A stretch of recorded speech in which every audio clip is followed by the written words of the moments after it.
শ্রী শ্রী চৈতন্য চরিতামৃত শাস্ত্রের বিখ্যাত বাণী হচ্ছে,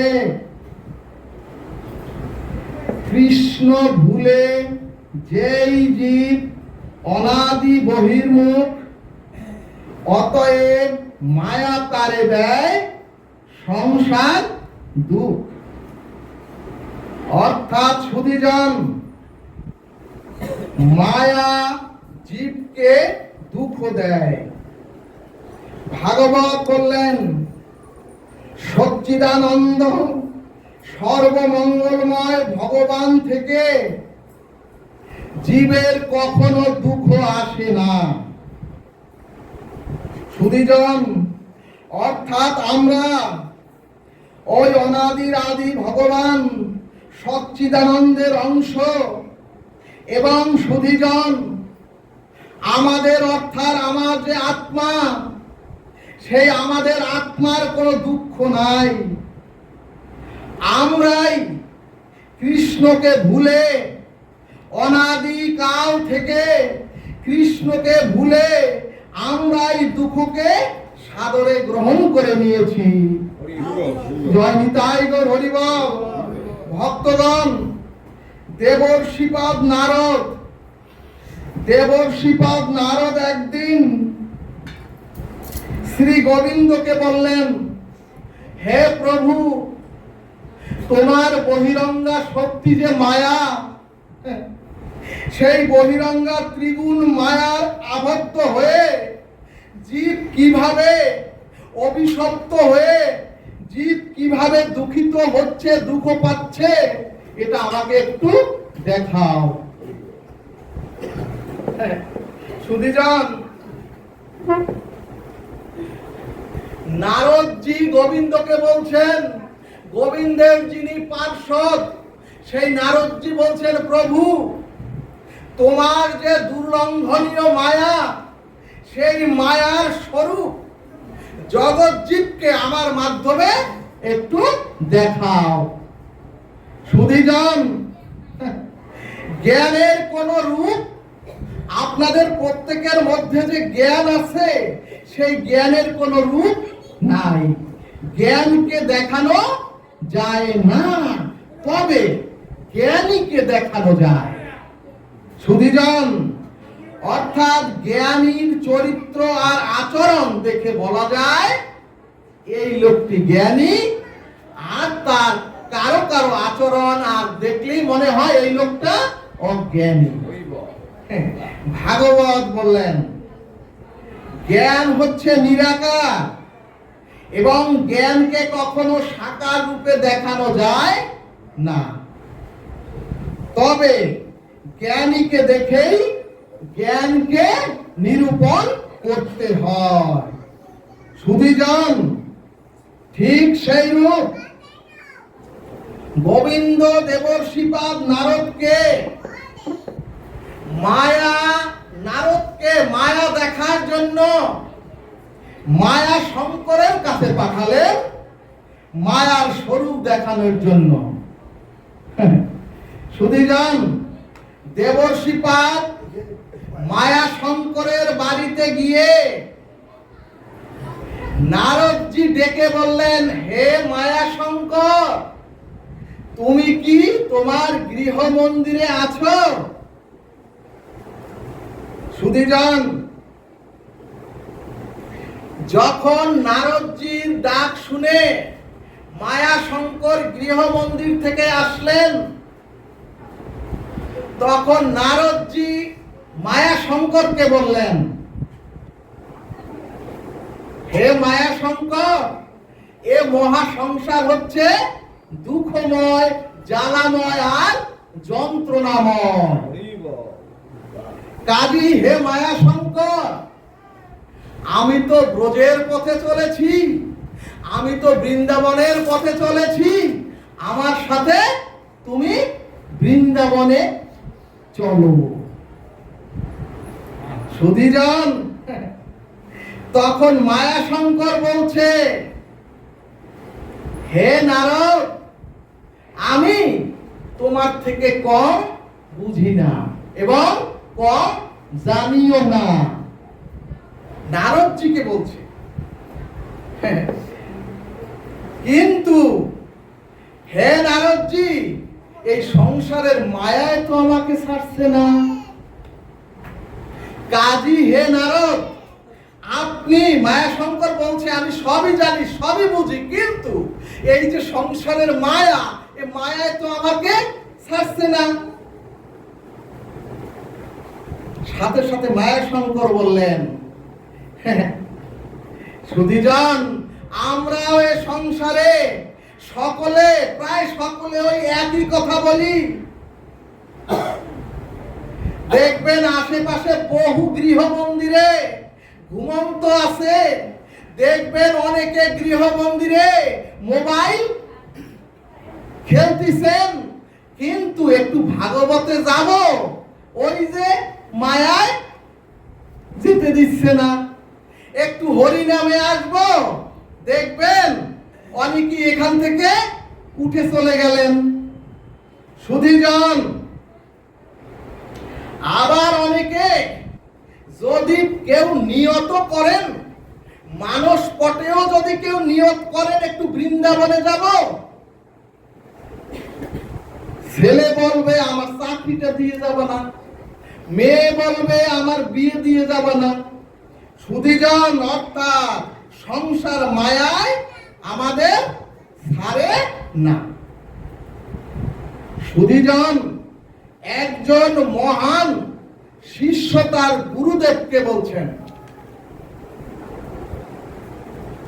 গুরুদেবের গৃহ মন্দিরে গিয়ে গুরুদেবের চরণ প্রান্তে পড়ে বলছেন, গুরুদেব, এত সাধু সঙ্গ করলাম, এত হরিনাম করলাম, এত তীর্থ গতাগতিও করলাম, কিন্তু গুরুদেব মায়ায় তো আমাকে ছাড়ে না।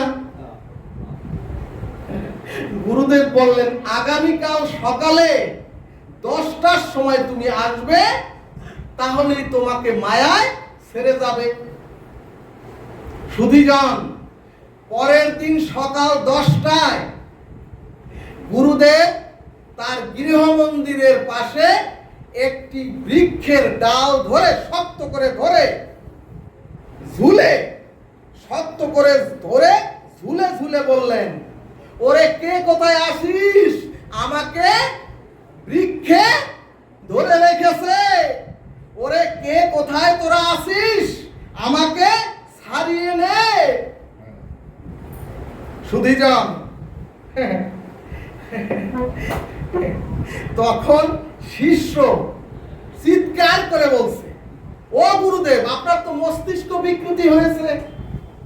হ্যাঁ, আপনি তো নিজে ডালকে ধরে তারপর বলছেন আমাকে ডালে ধরে রেখেছে, আমাকে তোরা ছাড়িয়ে নে।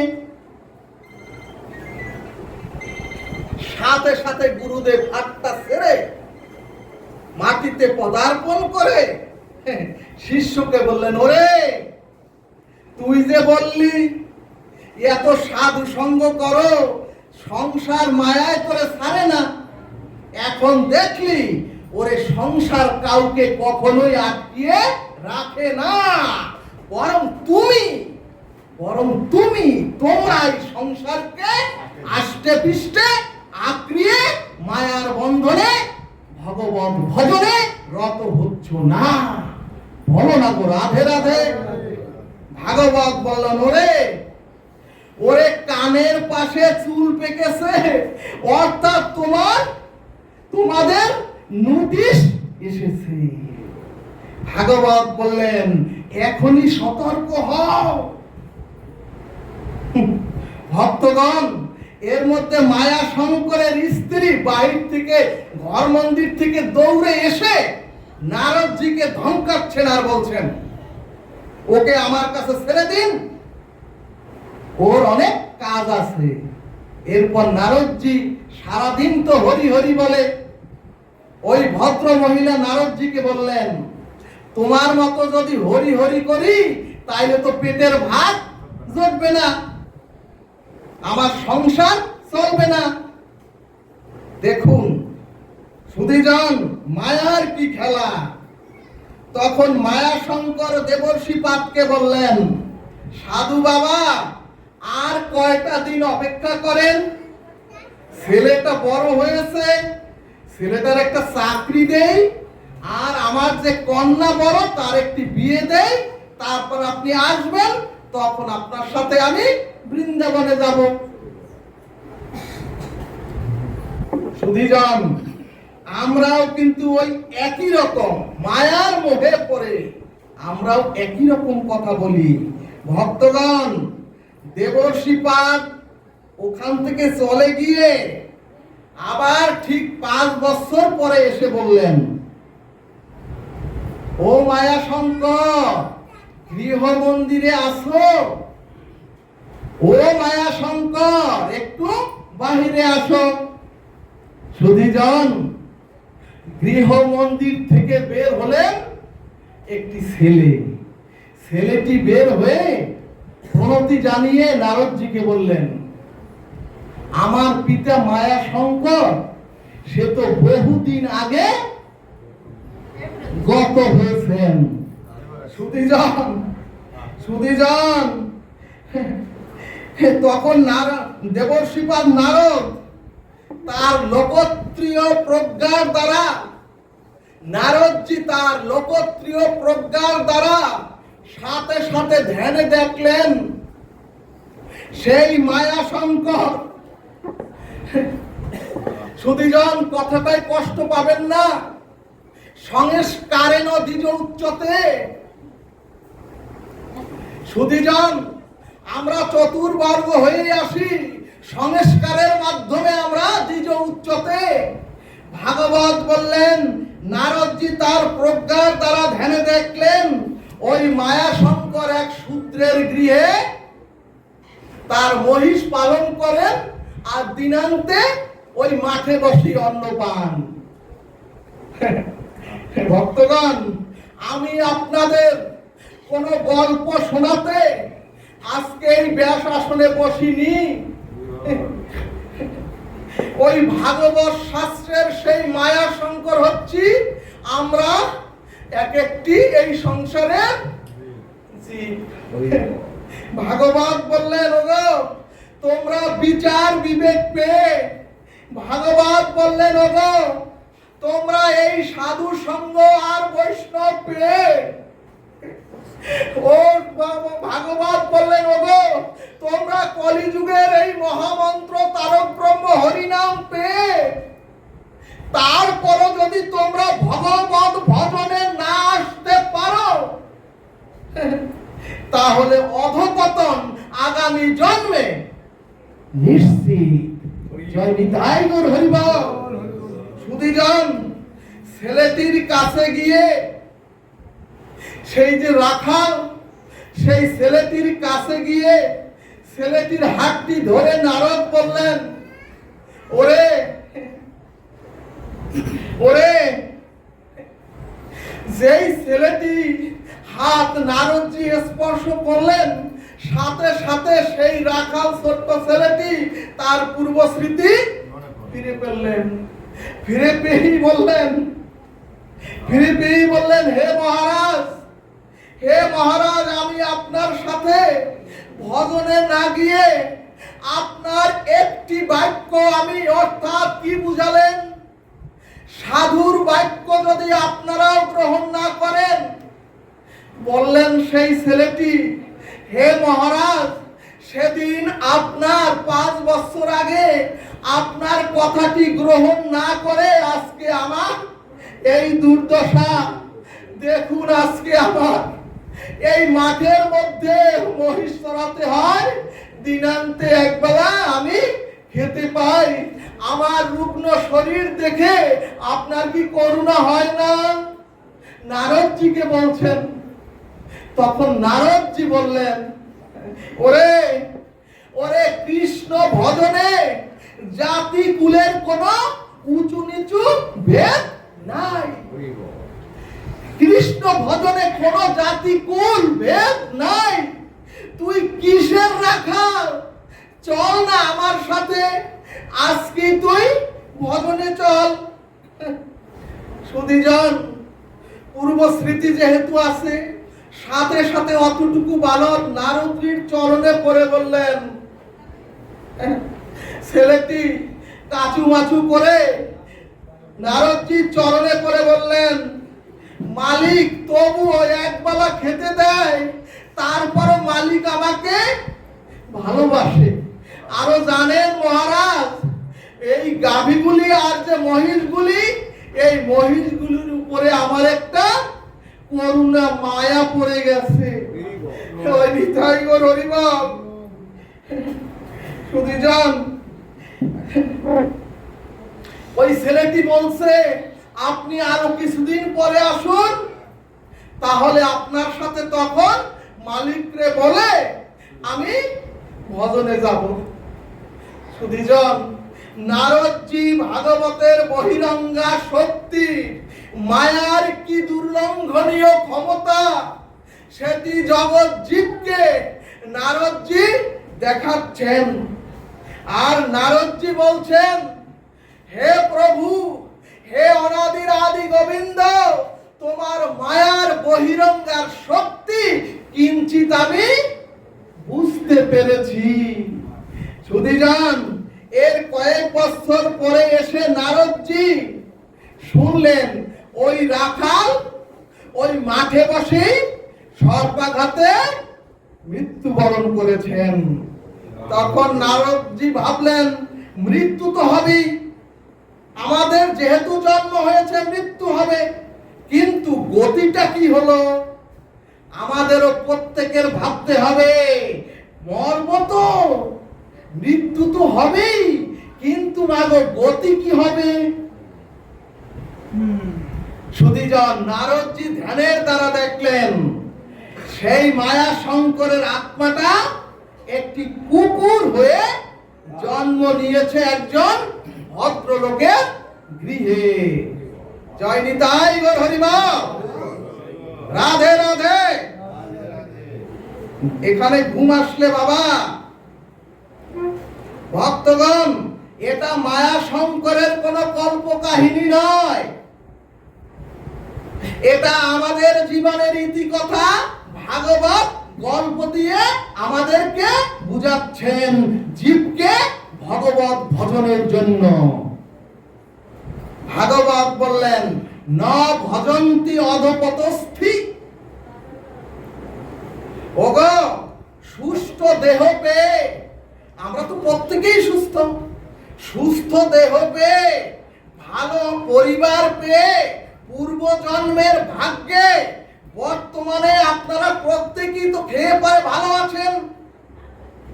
কিন্তু সুধীজন, ভগবত ভজনাদি না করলে, ভগবত ভজনাদি না করলে, এখনো যদি না বুঝতে পারেন এই বয়সে এসে, ভগবত ভজনাদি না করলে অবশ্যই অধপতন আমাদের নিশ্চিত।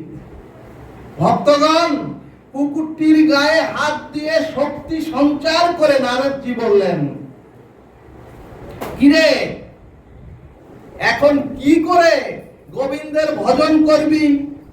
সুধীজন, আপনারা তো জানেন, আপনারা তো বিজ্ঞ শাস্ত্রজ্ঞ, একমাত্র মনুষ্য দেহ বিনে কোন জীবজন্তু কৃষ্ণ নামও বলতে পারবে না, হা গোবিন্দ বলতে পারবে না, হা কৃষ্ণ বলতে পারবে না।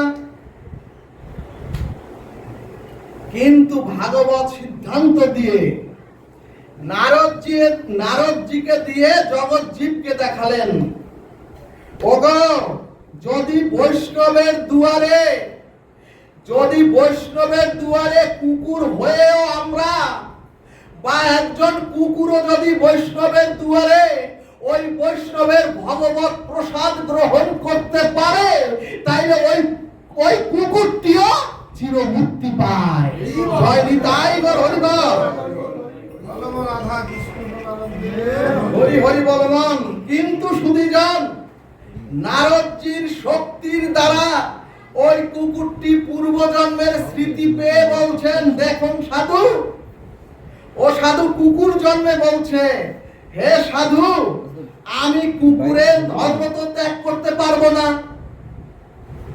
কারণ কুকুরের ধর্ম আমি ত্যাগ করতে পারবো না, অর্থাৎ আমি প্রভুর সাথে বেঈমানি করতে পারবো না। নারদ তখন ভাবলেন, হে প্রভু দয়াময়, কি শক্তি তোমার মায়া। এরপরে সুধীজন, নারদ তখন ভাবলেন, হে প্রভু, মায়া শঙ্কর ভগবানকে ভুলে এত অধপতনের পরেও বলছে আমি পশু জন্ম ত্যাগ করবো না। তার কারণ যে যে জন্মে যতটুকু সুখ পায় ওখান থেকে আর কেউ ফিরে আসতে চায় না। সুধীজন তখন মালিককে ত্যাগ করতে পারবো না। ভক্তগণ এর কিছুকাল পরে গিয়ে শুনলেন ওই কুকুরটি একটি অজানা রোগে মৃত্যুবরণ করেছেন। তখন নারদজি তার ধ্যানস্থ হয়ে দেখলেন ওই কুকুরটি পরজন্মে নর্দমার কীট হয়ে জন্ম নিয়েছেন। সুধীজন দেখেন ভাগবত কিভাবে ক্রম সাজিয়ে কোথায় নিয়ে যাচ্ছেন ভগবত ভজন না করলে। যেহেতু নারদজি ভগবানের পার্শ্বদ, নারদজি তার দৈবী শক্তির দ্বারা ওই পোকাকে মনুষ্য জন্ম দিয়ে সাধু সঙ্গ দিয়ে তার পার্শ্বদ করে বৈকুণ্ঠ ধামে মায়া শঙ্করকে স্থান করে দিলেন। জয় নিতাই গৌর হরি বল। ভক্তগণ এরপরে ভাগবত সিদ্ধান্ত দিলেন, জ্ঞান কর্ম যোগ ধর্মে কৃষ্ণ নহে বশ, কৃষ্ণ বশ হয় একমাত্র প্রেম ভক্তি রস। অর্থাৎ জীবের অখণ্ড সুখ আছে একমাত্র ভগবানের ভক্তিতে। এখন প্রশ্ন, ভগবানের প্রীতি ভক্তি জীবের মধ্যে শুরু হবে কি করে? ভগবানের, আমরা তো ভক্তির জন্য এখানে উপস্থিত হয়েছি, ভক্তি কিভাবে জীবের জীবনে বা জীবের দেহে কিভাবে এটা শুরু হবে? এরপরে ভাগবত বললেন, ধর্ম অনুষ্ঠিত পুংসং বিশ্বাস্য ন উপাদয়ে শ্রবণম কেবলম। কি বললেন? অর্থাৎ ধর্মীয় অনুষ্ঠান যাগযজ্ঞ যা কিছু করা হোক, অর্থাৎ আপনারাও আজকে যে যাগযজ্ঞ করলেন, যে খরচাদি করলেন, সেই যাগযজ্ঞ অনুষ্ঠানের দ্বারা যদি ভগবানের লীলা কথাতে, ভাগবতের অমৃত কথাতে যদি রুচি না হয়, তাহলে ভক্তির জগতে প্রবেশের অধিকারী আপনার মধ্যে জন্মাবে না। অর্থাৎ সুধীজন, যতদিন আপনার হরি কথাতে অথবা ভগবত কথাতে রুচি না জন্মাবে, ভগবানের কথাতে যতদিন আপনার ক্ষুধা তৃষ্ণা অনুরাগ উৎকণ্ঠা সৃষ্টি না হবে, ততদিন আপনার ভক্তির জগতের অধিকারী জন্মাবে না। জয় নিতাই গৌর হরি বল। এরপরে ভাগবত বললেন, এই ভক্তি আবার 4 প্রকার।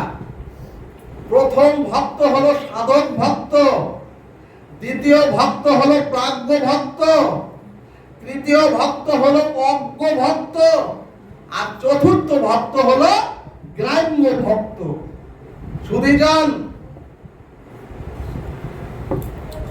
যাদের চিত্ত সদ্গুরুর চরণ আশ্রয় পূর্বক, যাদের চিত্ত ভগবত ভজন ক্রিয়ার দ্বারা সমস্ত অনর্থ নিবৃত্তি ঘটিয়ে যারা ভগবত রসে সিক্ত হতে পেরেছেন, তারাই হচ্ছেন সাধক ভক্ত। দ্বিতীয় হলো প্রাজ্ঞ ভক্ত।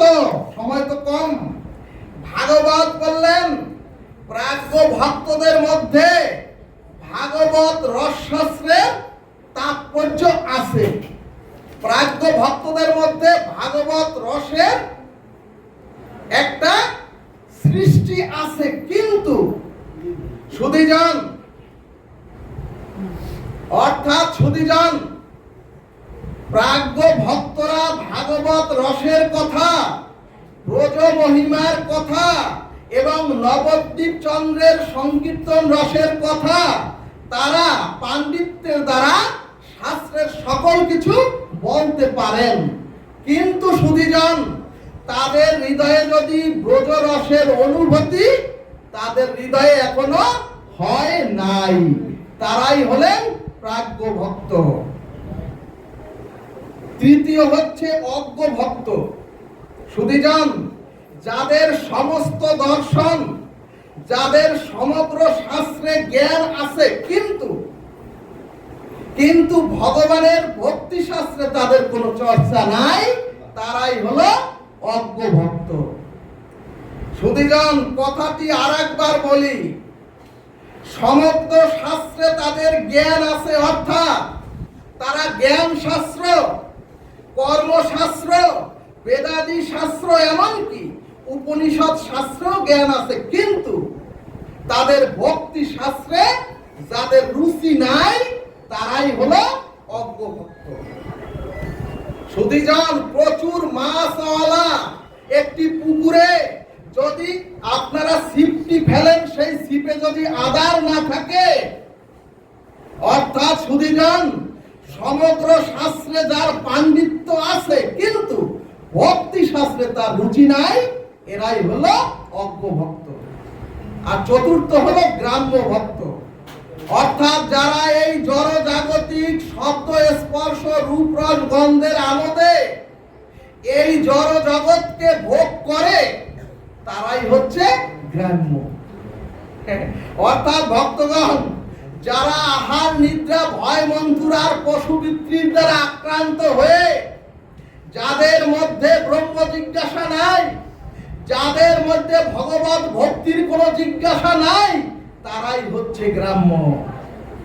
এই কারণেই ভাগবত সিদ্ধান্তে বললেন, যারা আমরা কৃষ্ণ তত্ত্ববেত্তা বৈষ্ণব সদ্গুরুর চরণাশ্রয় পূর্বক সাধু সঙ্গে বৈষ্ণবের চরণ ধুলির কৃপায় ভগবানের ভজন ক্রিয়ার দ্বারা অনন্ত জন্মের পাপাদি অনর্থগুলি আমরা যারা হৃদয় থেকে সরিয়ে ফেলেছেন বা সরিয়ে ফেলতে পেরেছেন, তারাই একমাত্র এ চরাচরে ভগবত ভক্তির অধিকারী। জয় নিতাই গৌর হরিবল। এরপর চৈতন্য ভাগবত বললেন, যাদের হৃদয়ে অনুভূতি জেগেছে, যাদের হৃদয়ে অনুভূতি জেগেছে ভগবানের ভক্তি ছাড়া জীবনে আমার আর কোনো কল্যাণ মঙ্গল দ্বিতীয় নাই,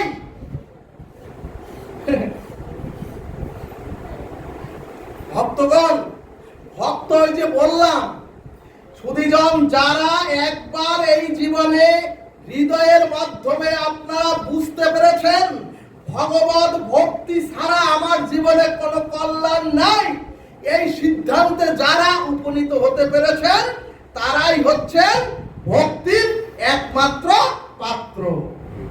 এরপরে ভাগবত প্রহ্লাদ মহারাজের মাধ্যমে সিদ্ধান্ত জানালেন, ভগবানের জন্য অসীম চির তৃপ্ত অতি সুতীব্র একটি বাসনার নাম হলো ভক্তি। ভগবানের জন্য গাঢ় তীব্র তৃষ্ণাটাই হলো, যদি আপনার বিরক্ত না হন, যদি এই তৃষ্ণাটা থাকে, তাহলে আপনি ভক্তির অধিকারী। সুধীজন, ভক্তি মানে কোনো পাহাড় সমান শাস্ত্র পড়তে হবে তা নয়, ভক্তি মানে ভাগবত শাস্ত্র এভাবে পাঠ করতে হবে তা নয়, ইঞ্জিনিয়ার ব্যারিস্টার ডাক্তার হতে হবে তা নয়, এমনকি ভক্তি মানে 1 লক্ষ শ্লোক মুখস্থ রাখতে হবে তাও নয়, ভক্তি মানে বিরাট ধনী হতে হবে তাও নয়, ভক্তি মানে ভগবানের জন্য চির অসীম চির অতৃপ্ত একটি বাসনা বা অতৃপ্ত একটি কামনা হৃদয়ে জাগৃত হওয়ার নামই হলো ভক্তি। সুধীজন, এরপরে চৈতন্য চরিতামৃত বললেন, ভগবানের নিকটে যারা ভজন আদি করতে গিয়ে যারা ধন জন আর পুত্র কন্যার চাকরি বাকরি বিবাহ চায়, এটা কোনো ভক্তির মধ্যেই পড়ে না। এরপরে চৈতন্য ভাগবত বললেন, ওগো যতই লাফালাফি করেন, যতই দাপাদাপি করেন, আর হরি নামে যতই ক্রন্দন করেন, আর যতই আমি আপনাদের কাছে এই ভাব ভঙ্গিমা দেখাই, যদি রাধা মাধবকে সম্মুখে রেখে আমাদের চাওয়া পাওয়ার সসুখ বাসনা এবং যদি ইহকাল পরকালের শান্তি আর যদি মান সম্মানের অর্থ চেয়ে বসি, তাহলে ভাগবত বললেন তাহলে ভগবানকে ওগুলি আদায় করবার একটি যন্ত্রে পরিণত করলাম আমরা। ভাগবত বললেন তাহলে তোমরা ভগবানকে ভালোবাসো না, বরং ওইগুলি পাওয়ার জন্যই ভগবানকে তোমরা সম্মুখে রেখে কান্নাকাটি করো, এবং এটা ভক্তি নয়। এজন্যই শিক্ষা অষ্টকের ষষ্ঠ শ্লোকে ভক্তির মন্ত্র বললেন মহাপ্রভু, ন ধনং ন জনং সুন্দরী কবিতাং জগতি সংকাময়ে জন্ম জন্মনি জন্মনীশ্বরে অহেতুকি ভগবত ভক্তি। অর্থাৎ হে দয়াময়, হে করুণাময়, হে পতিত পাবন, হে দীনবন্ধু, আমরা কেউ আজকে ধন মান যশ খ্যাতি অর্থ বিত্ত চাই না। হে জন্ম জন্মীশ্বরের প্রভু, তোমার চরণে যেন আমাদের অহেতুকি ভক্তি হয়। বল মন